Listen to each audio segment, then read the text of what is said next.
जय हिंद दोस्तों, welcome back again to our YouTube channel the soldiers guide. आप सभी का स्वागत है एक बार फिर से अल्फ़ा बैच में। देखो, अल्फ़ा बैच को कंटिन्यू कर रहे हैं आज से हम लोग फिर से, ठीक है। जिनको नहीं पता है भाइयों को बता दूं कि एयरफोर्स नेवी मैं लिख देता हूँ यहाँ पर, आईएएफ, आपका नेवी एंड कोस्ट गार्ड, इन तीनों के लिए इंपॉर्टेंट क्लास है।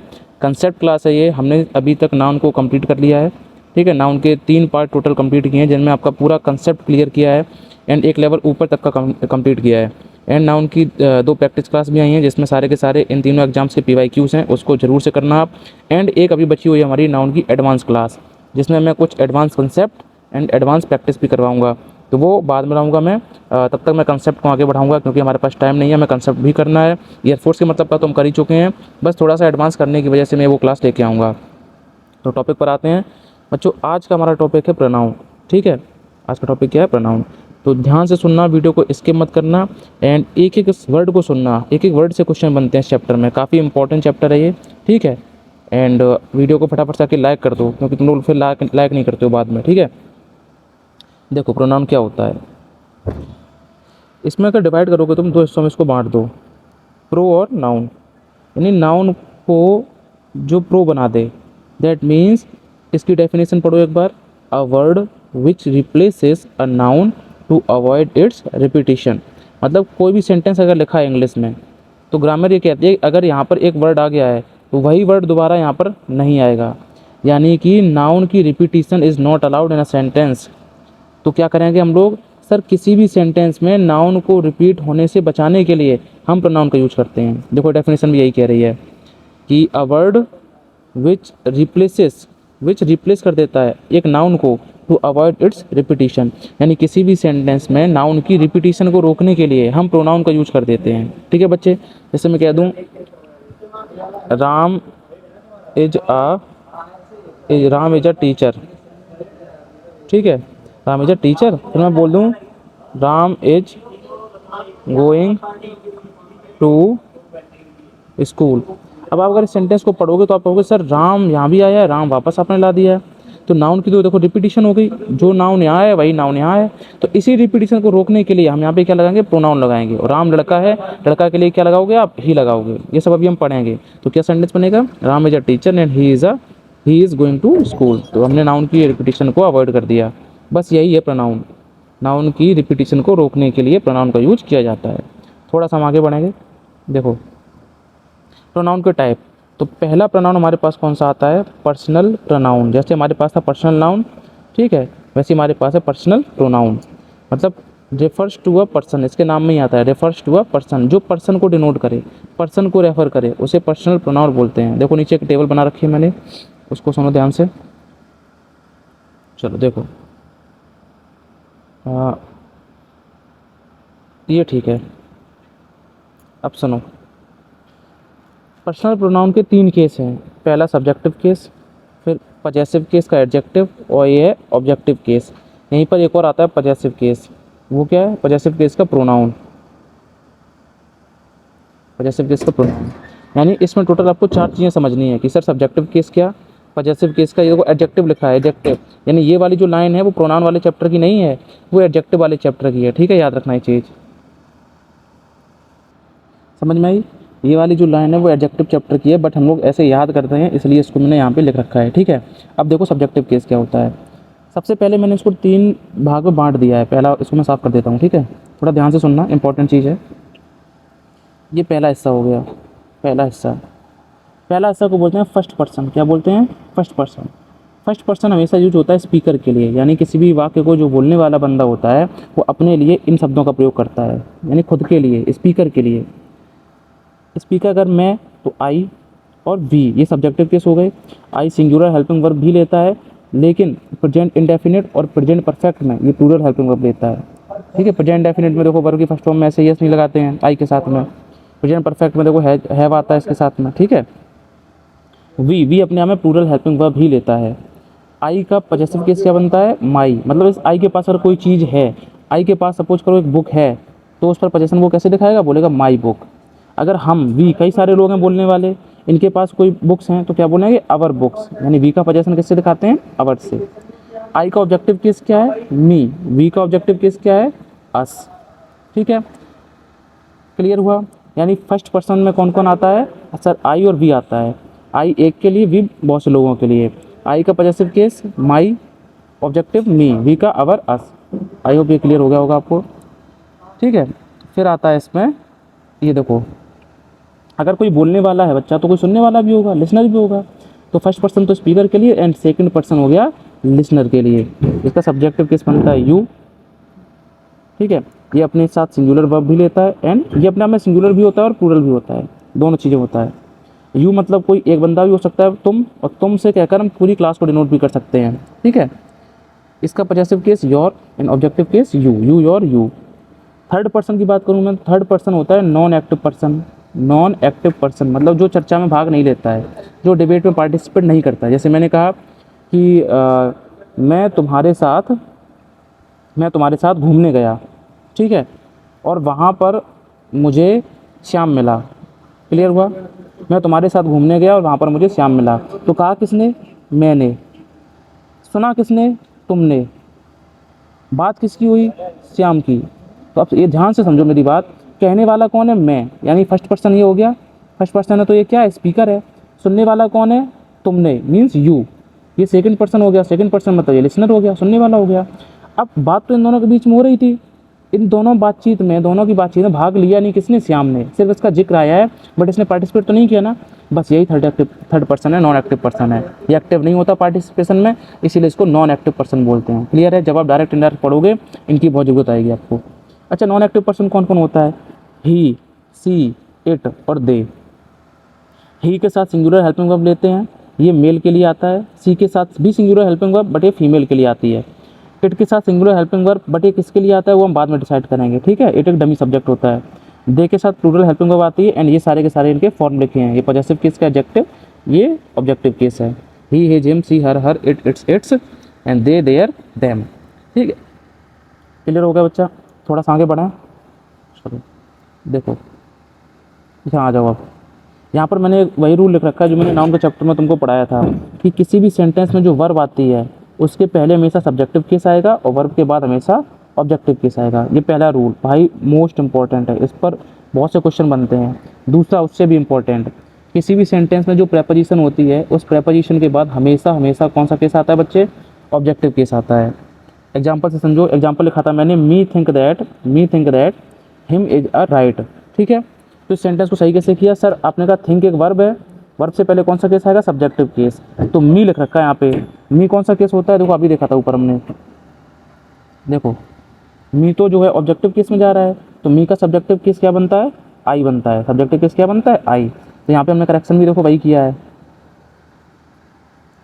देखो ध्यान से, इसको साफ कर दे रहा हूँ मैं।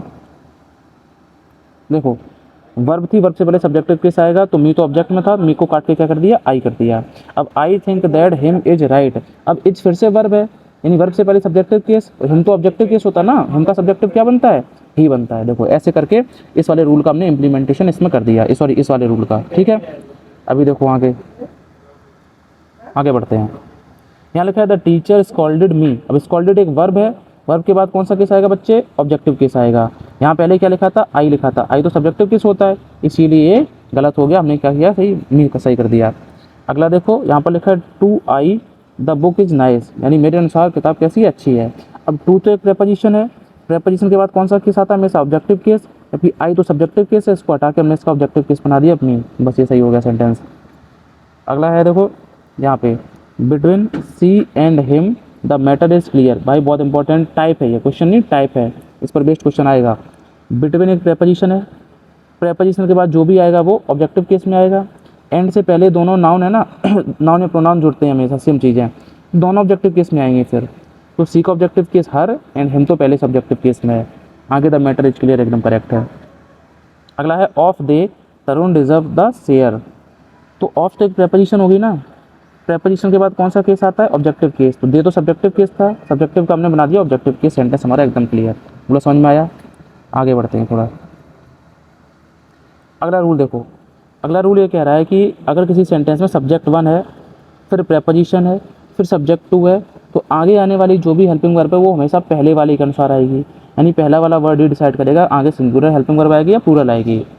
सेम इसी तरह अगर subject 1 preposition, subject 2 preposition, subject 3 preposition, subject 4 preposition, यानी कई सारी प्रेपोजिशन से कई सारे सब्जेक्ट जुड़े हों तब भी कोई दिक्कत नहीं है, इन सब का कोई मतलब नहीं होता है। हेल्पिंग वर्ब हमेशा पहला वाला ही डिसाइड करता है। क्यों करता है मैं आपको पहले बता चुका हूँ, फिर से बता दे रहा हूँ। सर देखो हेल्पिंग वर्ब होती है वो किसके अनुसार आती है, सेंटेंस के सब्जेक्ट के अनुसार। सब्जेक्ट कहाँ मिलता है, इधर आने पर, यानी वर्ब से पहले आने पर सब्जेक्ट मिलता है।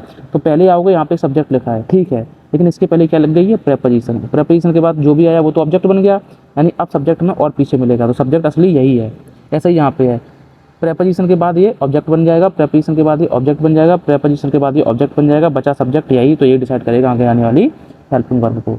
चलो इस पर बेस्ट कुछ एग्जाम्पल देखते हैं। देखो the students of this class is या होगा या आर आएगा इसमें। देखो ये वर्ब लगी है, वर्ब आती है सब्जेक्ट के अकॉर्डिंग। सब्जेक्ट कहाँ मिलेगा, इस साइड जाने पर नहीं, सब्जेक्ट मिलेगा इस साइड आने पर। तो पीछे आई तो हमें मिला दिस क्लास, ठीक है, ये सब्जेक्ट हो सकता है, दिस क्लास सिंगुलर है, इसके हिसाब से इज आना चाहिए था, लेकिन थोड़ा और चेक करो। ये आगे देखो ऑफ, ऑफ एक प्रेपोजिशन है, प्रेपोजिशन के बाद ये तुरंत ऑब्जेक्टिव केस बन गया, तो इसको हटा दो। अब बचा सब्जेक्ट हमारा क्या, द स्टूडेंट्स। स्टूडेंट्स प्लूरल है अपने आप में, प्लूरल होने की वजह से यहाँ पे क्या लगाया हमने, are is the correct answer. चलो क्लियर हुआ। अब फटाफट से अगला सेंटेंस देखते हैं। सेम कुछ नहीं करना है, ये देखो वाज या वर्ब में से चूज करना है, वर्ब है, सब्जेक्ट आएगा इस साइड। लास्ट वीक देखो प्रेपोजिशन, तो ये बन गया ऑब्जेक्टिव केस, प्रेपोजिशन ये बन गया ऑब्जेक्टिव केस, प्रेपोजिशन ये बन गया ऑब्जेक्टिव केस, तो सब्जेक्ट बचा क्या, द प्रॉब्लम। प्रॉब्लम तो सिंगुलर है इसीलिए यहाँ पे वाज आया है। अब मजा आया, रटना नहीं आपको, उसे समझना है, ठीक है। आगे देखो रूल 4, प्रेपोजिशन के बाद हमेशा ऑब्जेक्टिव केस आता है, एकदम सही बात है, लेकिन कुछ प्रेपोजिशन पॉजिटिव होती हैं सेंस में, जैसे like, with, along with, together with, including, as well as, besides. Yes, ये सारी की सारी प्रेपोजिशन है जो कि कंफ्यूज करती हैं, ठीक है। नेगेटिव प्रेपोजिशन कौन कौन है, अनलाइक, विदाउट, एक्सेप्ट। एक्सेप्ट ही बराबर होता है एंड नॉट के, या फिर बट के बराबर होता है, कभी भी एक्सेप्ट के साथ में नॉट नहीं आता, याद रखना, एंड नॉट या बट, एक्सक्लूडिंग, सेव, ये सारी की सारी नेगेटिव प्रेपोजिशन हैं। फिर आता है प्रेपोजिशनल फ्रेज, जब भी वर्ब की थर्ड फॉर्म के साथ में प्रेपोजिशन जुड़ जाए तो वो बनता है प्रेपोजिशनल फ्रेज। देखो वर्ब की थर्ड फॉर्म, इसके साथ एक प्रेपोजिशन जोड़ दी, असिस्टेड बाई, वर्ब की थर्ड फॉर्म, इसके साथ एक प्रेपोजिशन जोड़ दी, led by, pleased with, followed, verb की थर्ड फॉर्म, इसके साथ एक प्रेपोजिशन जोड़ दी, फॉलोड बाई। तो ये सारे के सारे क्या हैं, प्रेपोजिशनल फ्रेज बन गए हैं, फाउंड इन, ठीक है। ये सारे के सारे आपको टाइप पहचान लोगे ना आप कि कौन सा है, यानी पॉजिटिव प्रेपोजिशन क्या है, नेगेटिव क्या है, प्रेपोजिशनल फ्रेज क्या है, ठीक है। यहाँ लिख भी रखा है एक्सेप्ट का मतलब होता है प्रेपोजिशन के अलावा, मतलब एक्सेप्ट का यूज़ करते हैं प्रेपोजिशन के अलावा, ठीक है। एक्सक्लूडिंग, इसका मतलब क्या है, एक्सक्लूडिंग, एक्सक्लूड करना किसी चीज़ को। एक्सेप्ट, ये वाला एक्सेप्ट जो होता है वो वर्ब होता है, और ये वाला एक्सेप्ट जो है वो प्रेपोजिशन है, याद रखना। ACCEPT ये वर्ब होती है, ठीक है। ये EX वाला ये प्रेपोजिशन होता है, इसका सेंस होता है के अलावा, इसका सेंस होता है स्वीकार करना, टू एडमिट। और एक्सपेक्ट मतलब उम्मीद रखना किसी से, ये भी एक वर्ब है, ठीक है। ये तीनों का डिफरेंस याद कर लेना, तीनों का डिफरेंस बहुत इंपॉर्टेंट है ये, ठीक है बच्चे, जो मैं बोल रहा हूँ ना बहुत इंपॉर्टेंट है, उस पर ध्यान दो। अगला देखो एग्जांपल से समझो, Kabir with they can do the question. देखो विद क्या है, प्रेपोजिशन है, प्रेपोजिशन के बाद कौन सा केस, ऑब्जेक्टिव केस। दे तो सब्जेक्टिव केस था इसलिए हटा दिया हमने, ऑब्जेक्ट बना दिया इसका देम, सही हो गया question. He like I have done the MBA। कुछ बच्चे कहेंगे सर लाइक तो अपने में वर्ब होती है, हाँ बिल्कुल सही बात है, वर्ब होती है।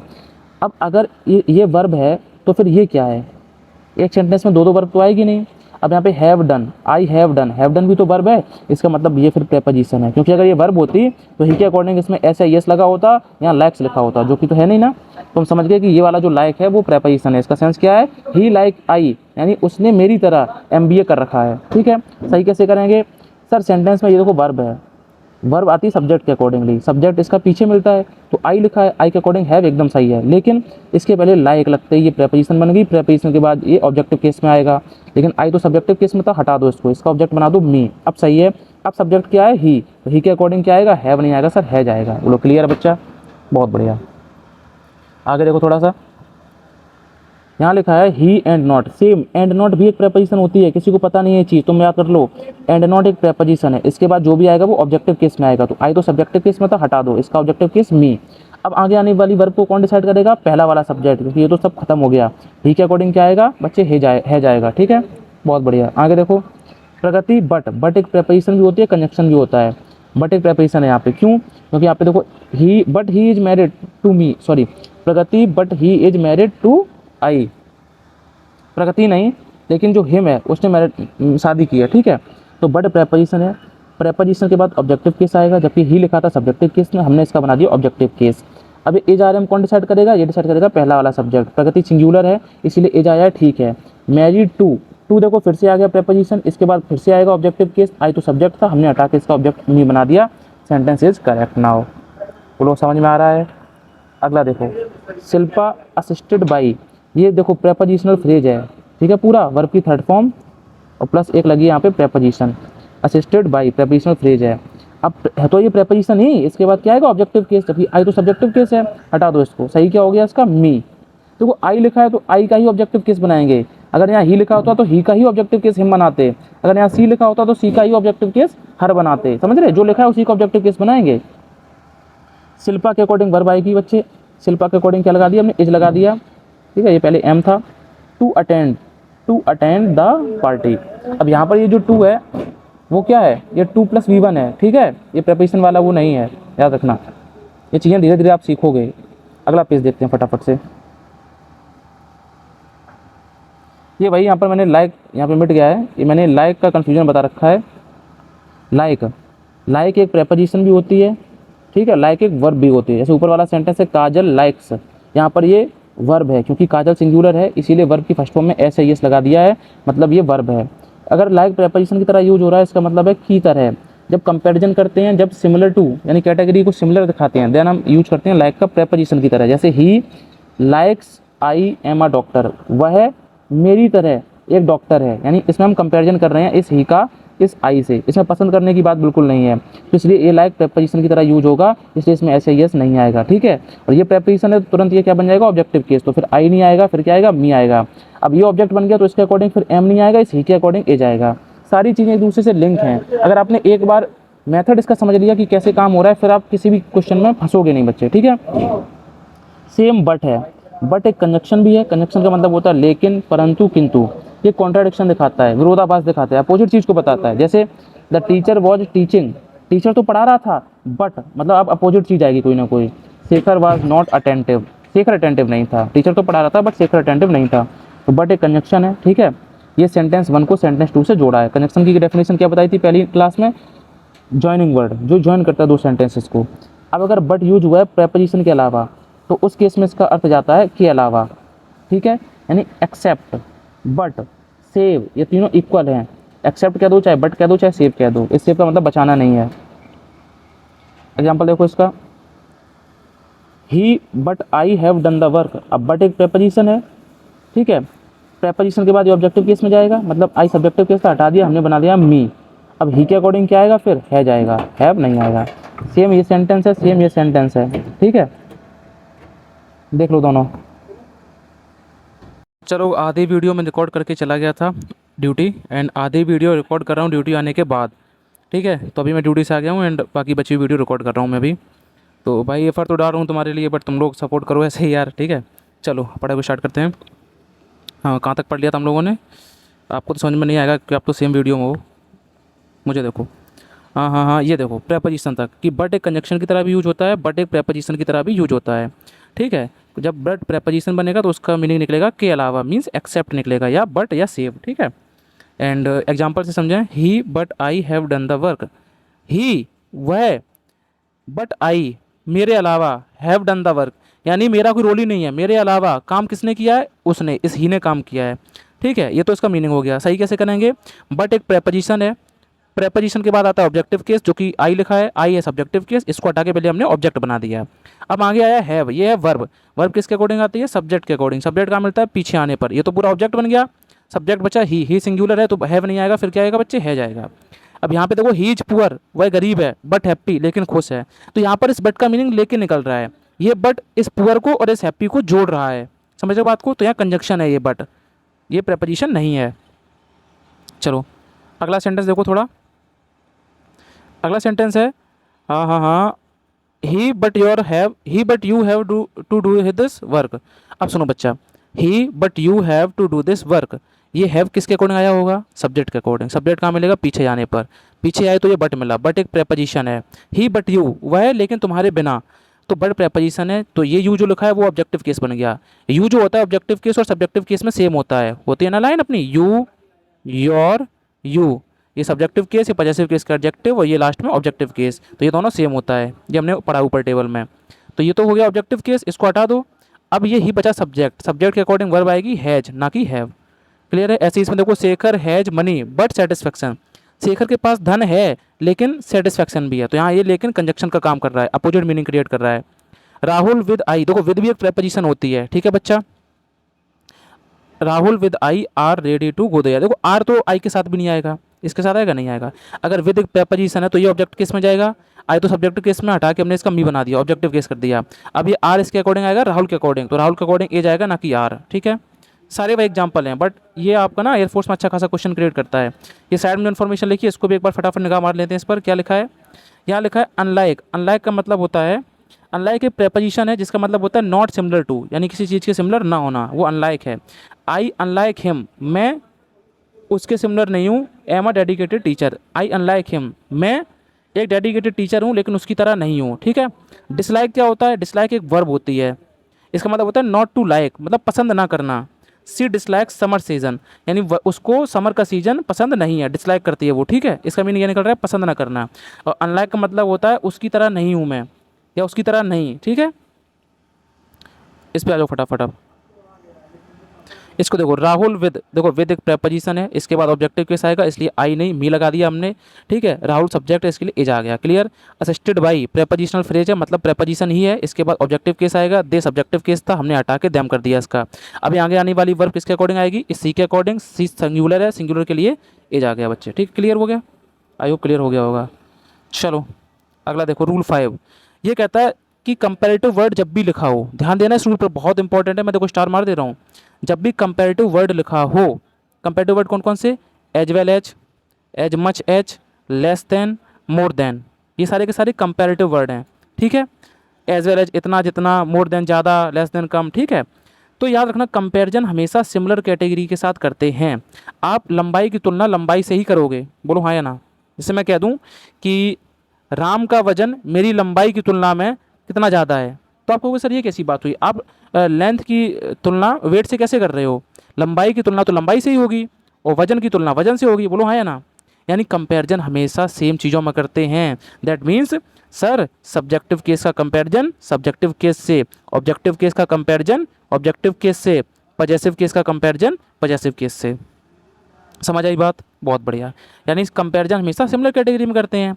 अब कोई भी कंपैरेटिव वर्ड लिखा हो, कौन सा? इनमें से कोई भी लिखा हो, या इनकी तरह और भी होते हैं, ठीक है, एग्जांपल आएंगे तो समझ आएगा। उनका मीनिंग अगर कंपैरिजन का निकल रहा है तो आप समझ जाना कि जो चीज़ यहाँ लिखी है उसका कंपैरिजन सेम कैटेगरी के साथ करेंगे।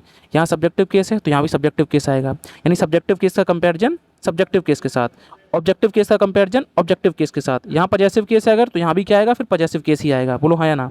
और आगे आने वाली जो वर्ब आएगी वो कैसी आएगी, किसके अकॉर्डिंग आएगी? वो वर्ब आएगी इस पहले वाले के अकॉर्डिंग, बोलो क्लियर है? वर्ब पहले वाले के अकॉर्डिंग आएगी। देखो एग्जाम्पल से चीज़ें और क्लियर हो जाएंगी। देखो आगे देखो लिखा है Ram as much as them have the talent. देखो एज मच एज देखते हैं, समझ गए बात कंपैरिजन की हो रही है। तो कंपैरिजन किसका हुआ? राम का। राम सब्जेक्टिव केस में, बहुत बढ़िया, राम तो सब्जेक्टिव हो गया ना, सेंटेंस का सब्जेक्ट सब्जेक्टिव केस हो गया, यानी सब्जेक्टिव केस का कंपैरिजन सब्जेक्टिव केस से। जबकि देम लिखा है, देम तो ऑब्जेक्टिव केस है कि नहीं? तो देम को काट के हमने इसका क्या बना दिया? इसका दे बना दिया। तो राम भी सब्जेक्टिव केस, दे भी सब्जेक्टिव केस, मतलब सब्जेक्टिव केस का कंपैरिजन सब्जेक्टिव केस से कर दिया। और जो आगे आने वाली वर्ब है वो किसके अकॉर्डिंग आएगी? इस पहले वाले के अकॉर्डिंग। पहले राम है, राम सिंगुलर है, तो क्या आया? हैज आया, ना कि हैव आया। बोलो क्लियर हुआ? अगला एग्जाम्पल और क्लियर कर देगा आपको। देखो एज वेल एज देखते ही हम समझ गए कि बात कंपैरिजन की हुई है। सब्जेक्टिव केस का कंपैरिजन सब्जेक्टिव केस से करना था, इसलिए मी तो ऑब्जेक्ट था, इसको हटा दिया हमने, सब्जेक्टिव केस बना दिया इसका आई। अब आगे आने वाली वर्ब इस ही के अकॉर्डिंग ए जाएगी सर, ना कि आर आएगी। मोर देन दिखती समझ गए कंपैरिजन हो रहा है। यू तो सब्जेक्टिव केस और ऑब्जेक्टिव केस दोनों में सेम रहता है, ठीक है बच्चे। तो ये सब्जेक्टिव केस है या ऑब्जेक्टिव केस, कैसे पता करोगे ये बताओ तुम मुझे। आप कहोगे सर ये यू तो ऑब्जेक्टिव केस भी हो सकता है, और ऑब्जेक्टिव केस का कंपैरिजन ऑब्जेक्टिव केस से होना था, तो हिम भी ऑब्जेक्टिव केस है, इसका मतलब भी सही है। लेकिन नहीं, सुनो यहाँ दिमाग लगाओ, ये क्या है? वर्ब। वर्ब से पहले कौन सा केस आता है? सब्जेक्टिव केस, बोलो हाँ या ना। इसका मतलब ये वर्ब से पहले जो यू आया है ये सब्जेक्टिव केस में है। अगर ये यू आगे जाकर कहीं वर्ब के बाद में आता, इस वर्ब के बाद में आता, तो डेफिनेटली वो ऑब्जेक्टिव केस हो जाता। इसका मतलब एक चीज़ तुम समझ गए कि सर ये जो यू लिखा है ना ये सब्जेक्टिव केस है क्योंकि वर्ब से पहले आया है। और ये लिखा कंपैरिजन वर्ड, मतलब सब्जेक्टिव केस की तुलना सब्जेक्टिव केस से करेंगे। हम तो ऑब्जेक्टिव केस है इसलिए इसको काट दिया हमने, ही कर दिया इसका सब्जेक्टिव केस। अब आगे आने वाली वर्ब इज नहीं आएगी, क्यों? क्योंकि वर्ब आएगी पहले वाले के अकॉर्डिंग, पहले यू है, यू के साथ आर आता है। क्लियर है? बहुत बढ़िया। आगे देखो, संजीव इज मोर एक्सपीरियंस्ड। देखो मोर आ गया ना, मोर कंपैरिजन वर्ड है कि नहीं है, मोर लेस। संजीव ज़्यादा एक्सपीरियंस्ड है किससे? देन हर। ठीक है बच्चे, ये देन, ये वाला देन नहीं आएगा, ये THAN वाला देन आएगा, ये करेक्ट कर लेना, एक लिखने में गलती हुई है मुझसे। अब संजीव तो सब्जेक्टिव केस में है, सब्जेक्टिव केस का कंपैरिजन किससे होगा? सब्जेक्टिव केस से। तो देन हर नहीं होगा, देन सी होगा। क्लियर है बात? बहुत बढ़िया। चलो नेक्स्ट टॉपिक इसका पढ़ते हैं हम, पजेसिव केस वाला। अभी हमने पूरी टेबल पढ़ी थी ही हिजम वाली, अब सुनो पजेसिव केस। पजेसिव केस कौन सा? जब हम पजेशन दिखाएं, अधिकार दिखाएं। पजेशन का मतलब क्या होता है? इसका मतलब होता है अधिकार दिखाने वाला केस, अधिकार दिखाने वाला केस। देखो कुछ वर्ड लिखे हैं, my, our, your, his, her, it, their. ये के सारे पजेसिव केस के क्या हैं बच्चे? एडजेक्टिव हैं, क्योंकि ये हमेशा अपने साथ नाउन लेंगे। आप ऐसा नहीं बोल सकते, आप बोलोगे हमेशा माई बुक, मेरी किताब, योर बुक, तुम्हारी किताब। बुक की जगह कुछ भी हो सकता है, बट ये कभी अकेले नहीं आएंगे, ये हमेशा अपने साथ एक नाउन लेंगे। क्लियर है बात? My plus noun, our plus noun, your plus noun, his plus noun, her plus noun, it noun, their noun, यानी इन सब के साथ नाउन आएगा ही आएगा, क्योंकि ये पजेसिव केस के एडजेक्टिव हैं और एडजेक्टिव हमेशा अपने पहले नाउन लेता है। दिमाग में बात बैठा लो ये, ठीक है? यानी ऊपर वाली जो भी लाइन है हमारी उसके साथ हमेशा हमेशा हमेशा हमेशा नाउन आएगा। तो वो लिखा भी है मैंने पीछे प्लस नाउन। बट नीचे जो लाइन लिखी है माइन, देखो माई का ही है माइन, अवर का है अवर्स, योर का योर्स, हिज, हिज का सेम रहता है देखो, ठीक है? हर का हर्स, इट का इट्स, देयर का देयर्स। ये सारे के सारे पजेसिव केस के प्रोनाउन हैं। ठीक है बच्चे, क्या है? ये सारे के सारे पजेसिव केस के प्रोनाउन हैं। और प्रोनाउन का यूज ही होता है नाउन के रिपीटिशन को रोकने के लिए। तो प्रोनाउन के बाद कभी नाउन आएगा? कभी नहीं आएगा। बोलो डाउट क्लियर हुआ? यानी ऊपर वाली जो लाइन लिखी हुई है उसके बाद 100% नाउन आएगा, नीचे वाले जो शब्द लिखे हैं इनके बाद कभी भी नाउन नहीं आएगा, क्योंकि ये सारे के सारे पजेसिव केस के प्रोनाउन हैं। प्रोनाउन के बाद नाउन कभी नहीं आता है। क्लियर हुई ये बात? चलो थोड़ा आगे देखते हैं। देखो अभी अभी यहाँ पे कोई एग्जांपल्स लिखे हैं। एक तो है योर्स फ्रेंडली, अच्छा, फिर नीचे योर्स फ्रेंडली। अभी बात बताओ, ये लिखा है योर, योर का मतलब क्या होता है? योर का मतलब होता है आपका, यही तो होता है। इसके साथ अपस्ट्रॉफी एस लगा दिया। अपस्ट्रॉफी एस की भी हिंदी क्या निकलती है? का, के, की। और फ्रेंडली मतलब दोस्त या दोस्ताना, ठीक है? तो आपका का दोस्त, क्या ये मीनिंग सही हुआ? नहीं हुआ। आपका का, ये तो गलत हो गया ना, यानी इसके साथ अपस्ट्रॉफी एस नहीं आएगा। बोलो हाँ या ना? नाउन के साथ ही हमेशा अपस्ट्रॉफी एस आता है, बात गांठ बांध लो। नाउन के साथ ही अपस्ट्रॉफी एस आता है, दिमाग में गांठ बांध लो ये। योर, ये तो पजेसिव केस का एडजेक्टिव है, इसके साथ अपस्ट्रॉफी एस नहीं आएगा। योर, योर के साथ प्लूरल बना दिया, ये प्लूरल बनाया है देखो, अपस्ट्रॉफी जो लगा है वो इस एस के बाद में लगा है, यानी प्लूरल। क्या कभी किसी एडजेक्टिव का प्लूरल बनता है? नहीं बनता है। मैं कह दूँ गुड, गुड एक एडजेक्टिव है क्योंकि विशेषता बताता है। क्या कभी गुड्स हुआ? मैं कह दूँ बैड मीन्स बुरा, ये भी एडजेक्टिव है, विशेषता बताता है। क्या कभी बैड्स लिखा देखा? नहीं। एडजेक्टिव का प्लूरल कभी नहीं बनता, प्लूरल बनता है हमेशा नाउन का। तो इसलिए इसका प्लूरल बना दिया, इसलिए ये चीज़ गलत हो गई। यहाँ तो देखो सत्यानाश कर दिया है, प्लूरल भी बनाया है और अपस्ट्रॉफी एस भी लगाया है और हिसिंग साउंड आ रही, हटा दो इसको, गलत। योर फ्रेंडली, ये योर क्या है सर? ये योर है पजेसिव केस का एडजेक्टिव, अभी बताया मैंने, पजेसिव केस का एडजेक्टिव। और एडजेक्टिव के बाद हमेशा क्या आता है? नाउन आता है, यानी एडजेक्टिव के पहले क्या आता है? हमेशा नाउन आता है, ठीक है? तो योर अगर एडजेक्टिव है इसके पहले नाउन आएगा। बोलो हाँ या ना? नाउन तो फ्रेंड होता है, फ्रेंडली नहीं होता है। किसी भी वर्ड के लास्ट में अगर एल वाई लगा है, ये रूल है एक, ठीक है? किसी भी वर्ड के लास्ट में एल वाई लगा है तो या तो वो एडजेक्टिव बनेगा या वो एडवर्ब बनेगा, वो कभी भी नाउन नहीं हो सकता है। ठीक है बच्चे? तो ये दौर इन्होंने क्या लिख रखा है? योर, ठीक है, पजेसिव केस का एडजेक्टिव है, इसके बाद नाउन आना चाहिए, बट इन्होंने लिख दिया फ्रेंडली। फ्रेंडली तो एडजेक्टिव हो गया, बोलो हाँ या ना? तो यहाँ पे योर फ्रेंड होना चाहिए था, इसलिए ये चीज़ गलत हो गई। अगला है योर्स फ्रेंड। अब ये योर्स क्या है? अभी बताया था ये योर्स क्या था? पजेसिव केस का प्रोनाउन, प्रोनाउन, पजेसिव केस का प्रोनाउन, प्रोनाउन के बाद कभी नाउन आता है नहीं, नाउन के रिपीटिशन को रोकने के लिए ही तो प्रोनाउन लगाए हैं, प्रोनाउन के बाद कभी नाउन नहीं आएगा, इसलिए ये गलत हो गया। अगला देखो, योर फ्रेंड, योर क्या है, पजेसिव केस का एडजेक्टिव है, और फ्रेंड क्या है, नाउन है, तो ये एडजेक्टिव हो गया, एडजेक्टिव से पहले नाउन, आपका दोस्त, ये एकदम करेक्ट हो गया, ये स्ट्रक्चर एकदम सही है, ठीक है। अगला है योर्स फ्रेंडली, योर्स क्या है, पजेसिव केस का प्रोनाउन है, ये क्या है, ये एडजेक्टिव है, ठीक है। तो प्रोनाउन के बाद नाउन नहीं आता है, बट एडजेक्टिव तो आ सकता है, इसलिए ये चीज़ सही हो गई, योर्स फ्रेंडली। तो जब भी हम एप्लीकेशन लिखते थे, to the principal dot dot dot ये सब लिखते थे, लास्ट में आके क्या लिखते थे यहाँ पे, योर्स सिंसरली, ऐसे लिखते थे, आपका आज्ञाकारी, तो यहाँ पे योर्स आता है, योर्स, कई बच्चे योर लिख के छोड़ देते थे, योर सिंसियरली, वो गलत होता है, ठीक है, याद रखना ये चीज़। तो यहाँ पे कुछ जानकारी लिखी है, सब्जेक्टिव केस प्लस नाउन गलत है, ऑब्जेक्टिव केस प्लस नाउन गलत है, पजेसिव केस के साथ ही हमेशा नाउन आता है, क्योंकि पजेशन दिखाओगे किस पे, नाउन पे ही तो दिखाओगे, तो ये हमेशा पजेसिव केस के साथ नाउन आता है, ऑब्जेक्टिव केस और सब्जेक्टिव केस के साथ नाउन दोनों सूरत में गलत होता है। और क्या चीज़ सीखी हमने, एल वाई लास्ट में लगाया तो वो या तो एडजेक्टिव होगा या एडवर्ब होगा, बट वो नाउन कभी भी नहीं होगा। बोलो बातें समझ में आ रही हैं प्रोनाउन की, ऐसे ही कंप्लीट करेंगे प्रोनाउन हम, देखो आगे। Walking is good for health, अब सुनो ध्यान से मेरी बात, पजेसिव केस के बाद में क्या आता है हमेशा, नाउन, अभी सीखा है, क्योंकि पजेसिव केस का मतलब पजेशन है, और पजेशन हम किस पर दिखाएंगे, नाउन पर ही तो दिखाएंगे, पजेसिव केस के बाद नाउन आता है, और कभी कभी इसी नाउन का फॉर्मेट होता है वर्ब की फर्स्ट फॉर्म प्लस आईएनजी, आप आगे चल के पढ़ोगे जीरंड पार्टिसिपल इनके बारे में, वर्ब की फर्स्ट फॉर्म प्लस आईएनजी कभी कभी नाउन भी बनती है, कभी कभी क्या बनती है, नाउन भी बनती है, देखो कैसे, यहाँ लिखा है वॉकिंग, वॉकिंग इसमें लास्ट में आईएनजी लगी है, बोलो हाँ या ना, ये लिखिए वर्ब, वर्ब से पहले क्या आता है, सब्जेक्ट, सब्जेक्ट हमेशा सेंटेंस का या तो नाउन होगा या प्रोनाउन होगा, प्रोनाउन या दूर दूर तक है नहीं, ये हमें दिख रहा है वर्ब की फर्स्ट फॉर्म प्लस आईएनजी, बोलो हाँ या ना, ये तो दिख रहा है, वॉक में आईएनजी जोड़ दिया, वर्ब की फर्स्ट फॉर्म में आईएनजी जोड़ दी, यानी वर्ब की फर्स्ट फॉर्म प्लस आईएनजी क्या होता है, नाउन होता है, यानी ये जो वॉकिंग लिखा है वो असल में क्या है, वो असल में नाउन है। दूसरी बात, ये वॉट का आंसर दे रहा है, याद करो पहला चैप्टर, वॉट, कुछ याद आया, हु और हुम का जो आंसर दे, इन तीनों में से किसी का भी आंसर दे दे वो नाउन होता है। तो walking is good for health, मैंने पूछा what is good for health, what is good for health, आपने कहा sir walking is good for health, walking ने व्हाट का आंसर दिया, दैट मीन्स ये नाउन है, ठीक है।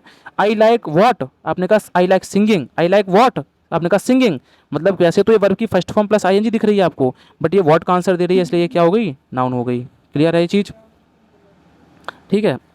He wanted me books, he wanted वह चाहता है मी बुक्स, अच्छा बुक क्या है अपने आप में, नाउन है, नाउन से पहले इन्होंने क्या लगा दिया, ये लगा दिया ऑब्जेक्टिव केस, अभी सिखाया नाउन से पहले कौन सा केस आएगा, पजेसिव केस आएगा, तो मी का पजेसिव केस क्या बनेगा, माई बनेगा, यानी ही वॉन्टेड माई बुक्स, बोलो हाँ या ना।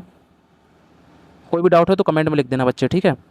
अगला देखो, hers bag is very nice, अब सुनो मेरे बात ध्यान से, ये बैग क्या है, नाउन है, नाउन से पहले कभी प्रोनाउन आएगा, बोलो यार, नाउन से पहले हमेशा एडजेक्टिव आता है, प्रोनाउन तो आता नहीं है।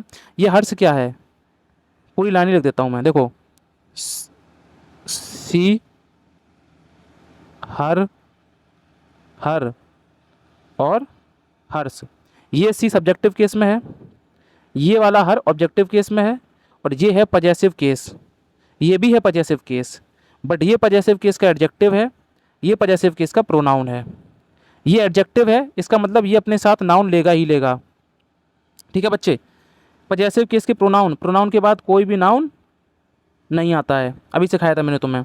तो यहाँ पे लिखा है बैग, बैग एक नाउन है, नाउन से पहले कभी भी प्रोनाउन नहीं आएगा, देखो ये लिखा है हर्ष, हर्ष क्या है, पजेसिव केस का प्रोनाउन है, प्रोनाउन तो नहीं आएगा, हमें क्या करना पड़ेगा, पजेसिव केस का एडजेक्टिव लगाना पड़ेगा, क्योंकि अभी सीखा है नाउन से पहले पजेसिव केस आता है, ठीक है। जब एडजेक्टिव लगाना हो नाउन से पहले हमेशा कौन सा केस आएगा, पजेसिव केस आएगा, पजेशन दिखाने के लिए। तो एस हटा देंगे तो ये बन जाएगा हर बैग, उसका बैग, इज वेरी नाइस, ये सही हो गया। हर ड्रेस, उसकी ड्रेस, देखो पजेसिव केस का एडजेक्टिव आया है क्योंकि यहाँ आगे नाउन लिखा है, इज है, योर्स, अब ये बताओ सही है गलत है। अगर यहाँ पे मैं सिर्फ इतना लिखता, हाँ इसको वाइट कर दे रहा हूँ मैं, अगर मैं यहाँ पे इतना लिखता सिर्फ और सिर्फ हर ड्रेस इज योर, अगर मैंने सिर्फ इतना लिखा होता, इतना सिर्फ, तो क्या ये सही था, इसकी मीनिंग भी सही निकल रही है, देखो हर ड्रेस इज योर, उसकी ड्रेस तुम्हारी है। कहने में मीनिंग सही निकल रहा है बट ग्रामेटिकली ये गलत है। क्यों? देखो ऐसे देखो, ये योर क्या है? आपने कहा सर ये जो योर है ये पजेसिव केस का एडजेक्टिव है। मैंने कहा बिल्कुल सही बात है। क्या एडजेक्टिव कभी अकेला आता है? नहीं, एडजेक्टिव तो अपने साथ नाउन लेता है। भाई एडजेक्टिव का काम है विशेषता बताना, विशेषता तो किसी न किसी नाउन की ही बताएगा ये। तो अगर आप यहाँ योर लिखते तो आगे आपको नाउन भी लिखना पड़ता, तो आपको सर दिक्कत क्या है? Her dress is your dress, ऐसा बोल दो।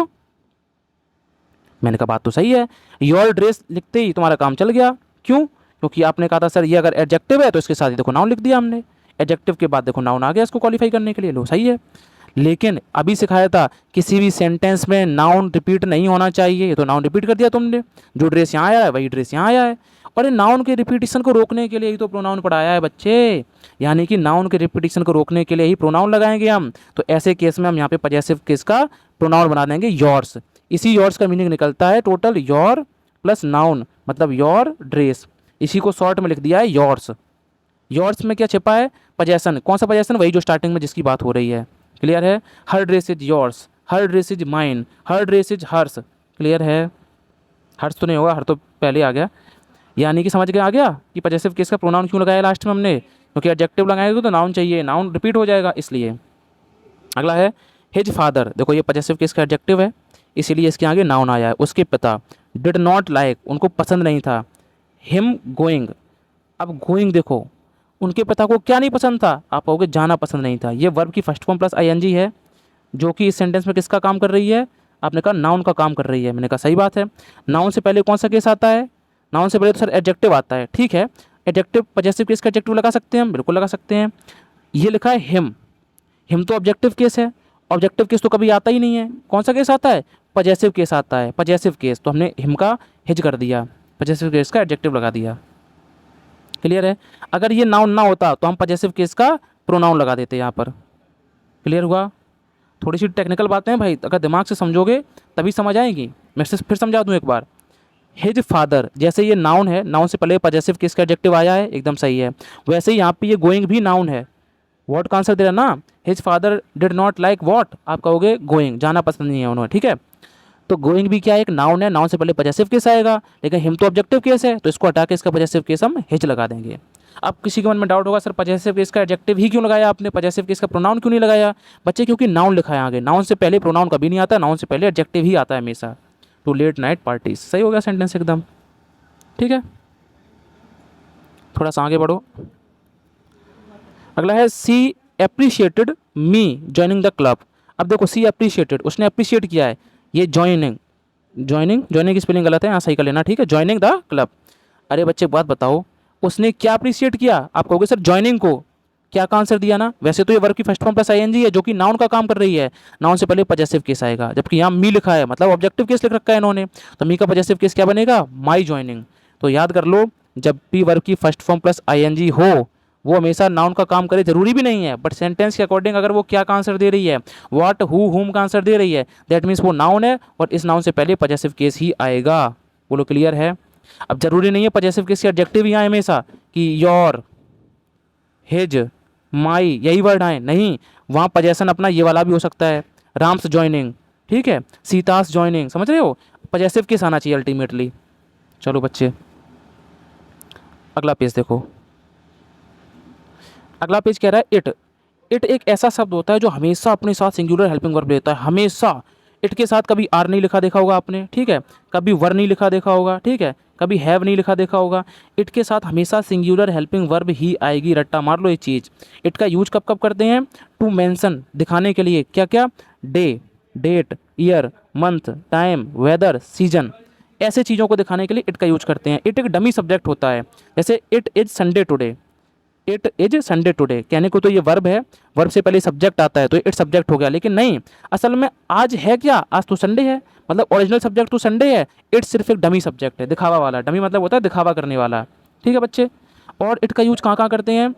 टू मेंशन, क्या मेंशन करने के लिए? किसी ऑब्जेक्ट को।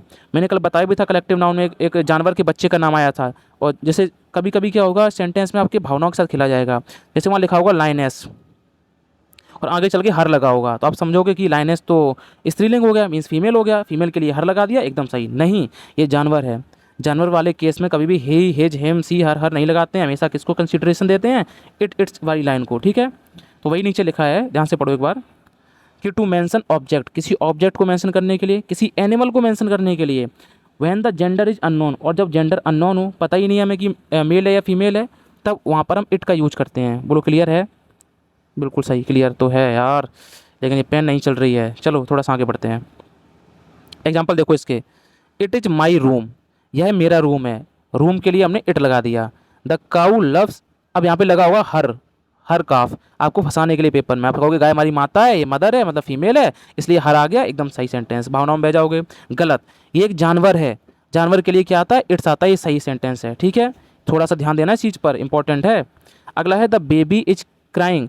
अब बेबी जो होता है वो चिड़िया के बच्चे को भी बोलते हैं, एनिमल के बच्चे को भी बोलते हैं, फिश के जो बच्चा होता है उसको भी बोलते हैं, ह्यूमन बीइंग का बच्चा होता है उसको भी बेबी बोलते हैं। यानी यहाँ जेंडर अननोन है, पता ही नहीं है बात किसकी हो रही है। तो the baby is crying, it must be hungry. यहाँ ऐसा मत कर देना कि he must be hungry, baby मतलब लड़का या बेबी मतलब लड़की, ही सी लगा दो, नहीं, बेबी एक अनस्पेसिफाइड जेंडर है, so that's why we are using it here, ठीक है। ऑफ स्प्रिंग यंग वन, किसी जानवर का मतलब ये किसी भी चीज़ का छोटा बच्चा, उसको बोलते हैं, उसके लिए इट लगाते हैं, ठीक है बच्चे। थोड़ा आगे बढ़ते हैं।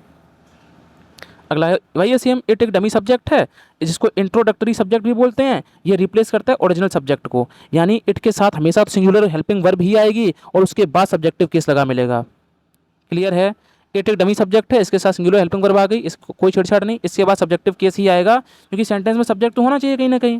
जैसे है it is me who spoke first, कहने में एकदम बढ़िया लग रहा है, it is me who spoke first, कहने में अच्छा लगा, यही नंबर काट देगा तुम्हारे। आपको अगर पता है कि सर इट एक डमी सब्जेक्ट है, इसने अपने साथ सिंगुलर हेल्पिंग वर्ब ले ली, बहुत बढ़िया। अब आएगा सेंटेंस का ओरिजिनल सब्जेक्ट, मतलब सब्जेक्टिव केस। मी तो ऑब्जेक्ट था ना, इसका सब्जेक्टिव क्या बना दिया हमने, तुरंत आई बना दिया, हु स्पोक फर्स्ट, सेंटेंस में कोई एरर नहीं है। अब अगला है सेम, इट वर, देखो इट के साथ वर नहीं आएगा सर, इट के साथ सिंगुलर हेल्पिंग वर्ब वाज आ गया। अब सेंटेंस का ओरिजिनल सब्जेक्ट आएगा, तो सब्जेक्ट क्या, देम नहीं सर, दे आता है। क्लियर है? बहुत बढ़िया। जैसे इट के साथ अगर लिंकिंग वर्ब कोई लगी है, क्या लगी है, लिंकिंग वर्ब। लिंकिंग वर्ब कौन कौन सी होती हैं, इज, वॉज, वर्ब की फर्स्ट फॉर्म में देखो सीम्स, लुक्स, अपीयर्स, इनके साथ सब्जेक्टिव कॉम्प्लीमेंट आता है आगे चलकर, ठीक है। जैसे एग्जाम्पल देखो, it was he, it was they. अब ऐसा मत करना कि इट वॉज दे गलत लग रहा है, इट वर दे कर दें, अच्छा लगेगा, अरे अच्छा नहीं, रूल से चलो। इट के साथ सिंगुलर हेल्पिंग वर्ब भी आएगी हमेशा और आगे चल के सेंटेंस का सब्जेक्ट आ जाएगा। इस पर इतना दिमाग मत लगाओ, ठीक है, अपना मेन रूल वही है ये वाला, इस पर दिमाग लगाओ, ठीक है। चलो अरेंजमेंट ऑफ पर्सनल प्रोनाउन, भाई स्टार मार दो यहाँ, फटाफट से स्टार मारो, कम से कम 3 स्टार, इतना इंपॉर्टेंट कंसेप्ट है एयरफोर्स, नेवी और कोस्ट गार्ड के एग्जाम के लिए। देखो एक से ज़्यादा जब प्रोनाउन आ जाए सेंटेंस में तो उसका अरेंजमेंट कैसे करते हैं, सोशल बिहेवियर के हिसाब से अरेंजमेंट करते हैं हम। कैसा सोशल बिहेवियर, जब कोई गुड एक्ट, अच्छे काम की बात हो, जब किसी ड्यूटी की बात हो, जब किसी रिस्पॉन्सिबिलिटी की बात हो, तो वहाँ पर हम सीक्वेंस लेंगे 231 का। 2 क्या है सेकंड पर्सन, 3 क्या है थर्ड पर्सन, 1 क्या है फर्स्ट पर्सन। दैट मीन्स एक सेंटेंस में एक से ज़्यादा प्रोनाउन आ रहे हैं और वहाँ उस सेंटेंस में अच्छी बात कही गई है, रिस्पॉन्सिबिलिटी, ड्यूटी, गुड एक्ट कहा गया है, तो सबसे पहले सेकंड पर्सन आएगा, फिर थर्ड पर्सन आएगा, फिर फर्स्ट पर्सन आएगा। रटना नहीं है, मैं कुछ समझा दूंगा अभी। अगर बुरी बात कही गई है, ब्लेम किया है, किसी को दोष दिया है, किसी को श्राप दिया है, यानी बहुत गलत बात कही गई है, तो फिर वहाँ पर 123 आएगा सीक्वेंस, पहले फर्स्ट पर्सन, फिर सेकंड पर्सन, फिर थर्ड पर्सन। इसको देखो थोड़ा अगर दिमाग लगा के समझोगे तो क्या है, जब भी आप किसी की तारीफ़ करो, क्या कभी खुद की तारीफ़ की जाती है? देखो ये 23 तो फिक्स है, 23 फिक्स है, वही एक घूम के उछल के आगे आ जा रहा है बार बार, और वही एक पीछे चला जा रहा है, ठीक है। क्या जब भी आप अच्छी बातें करते हो, तारीफ़ करते हो, क्या खुद के बारे में पहले करोगे? नहीं, पहले किसके बारे में करोगे, जो सामने खड़ा है, मतलब यू, जो सामने खड़ा है लिसनर, सुनने वाला, उसकी तारीफ़ करोगे, फिर खुद की करोगे? नहीं, फिर हम उस बंदे की तारीफ़ करेंगे जो वहाँ पे नहीं है, अपने आप को सबसे लास्ट में रखेंगे। ऐसे करके इसको याद कर सकते हो कि जब भी अच्छी अच्छी बातें करनी हो, तारीफ़ करनी हो, तो सबसे पहले सामने वाले की, मतलब लिसनर की, सेकंड पर्सन की, फिर जो मौजूद नहीं है उसकी करेंगे, अपने आप को सबसे लास्ट में रखेंगे। लेकिन जब बुरी बात करनी हो, बैड एक्ट, ब्लेम करना हो, तो सबसे पहले खुद को ब्लेम करते हैं हम। बुराई सबसे पहले खुद की करो, उसके बाद किसकी करो, जो वहाँ मौजूद है, भाई तुम्हारी भी गलती थी, देखो ऐसी बात है। फिर जो वहाँ नहीं है, third person, non active person है, उसके बारे में बोल दो यार, ठीक है। तो ऐसे करके उसको याद रख सकते हैं। क्लियर है? 123 और 231 एग्जाम्पल से और समझ में आएगा। नीचे एक लाइन और लिखिए, इसको पढ़ लो, फिर हम आगे बढ़ते हैं। देखो, जब सेंटेंस का स्पीकर हो, लिसनर हो चाहे ना हो, नॉन एक्टिव पर्सन हो चाहे ना हो, अगर स्पीकर दिया है, आई है, ये हो चाहे ना हो चाहे ना हो, तो आगे चल के अवर ही आएगा हमेशा। क्या आएगा? अवर। आई के साथ कभी भी माई नहीं लेके चलोगे फिर तुम, क्योंकि एक से ज़्यादा पर्सन आ रहे हैं ना, इसलिए। क्लियर है? सेंटेंस का स्पीकर नहीं है, आई नहीं है, लेकिन सेंटेंस में यू है। ये हो चाहे ना हो, ठीक है, ये हो चाहे ना हो। अगर यू मिल गया तो फिर योर ही आएगा। अगर कुछ भी नहीं है, इनमें से कुछ दिख गया तुम्हें, ही सी इट दे, तो फिर देयर ही आएगा, चाहे ये हो चाहे ना हो। फिर समझो एक बार इस चीज़ को। अगर एक सेंटेंस है, एक एक सेंटेंस है, उसमें कई सारे प्रोनाउन हैं, यहाँ भी प्रोनाउन आ गया, यहाँ भी प्रोनाउन आ गया, यहाँ भी प्रोनाउन आ गया। अगर इनमें से कहीं पर तुम्हें आई दिख गया, आई दिख गया, एक बार, दो बार, तीन बार कहीं भी आई दिख गया, तो आगे चल के फिर क्या आएगा? अवर आएगा हमेशा। ठीक है, ये बहुत कन्फ्यूजन वाली चीज़ है। अगर कहीं पर भी तुम्हें यू दिख गया तो नो डाउट आगे चलकर योर आएगा। अगर कहीं पर इनमें से कुछ दिख गया और सपोज करो यहाँ यू भी है, तो फिर नहीं सोचना, फिर तुम्हें देयर ही लगाना है। ठीक है, क्लियर है? बोलो समझ आया कि नहीं आया? अब कोई बच्चा पूछेगा कि सर अगर यू भी है और आई भी है तब क्या करेंगे? तो मैं यू दिख गया ना, तुरंत योर मार दो, आई से लेना देना इस केस में नहीं है। ठीक है, नॉन एक्टिव पर्सन की बात नहीं हो रही यहाँ पे। अगर इसमें यू सपोज करो आई भी है, यू भी है और ही भी है, तो देखो आई है इसके हिसाब से अवर आएगा, यू है इसके हिसाब से योर आएगा, लेकिन ही सबसे बड़ी चीज़, ही देखते ही क्या मार देना? देयर मार देना। ठीक है बच्चे, एग्जाम्पल से चीज़ें और समझ में आ जाएंगी तुम्हें। गायब हो गया क्या यहाँ से पेज? ये कौन सा पेज नंबर है?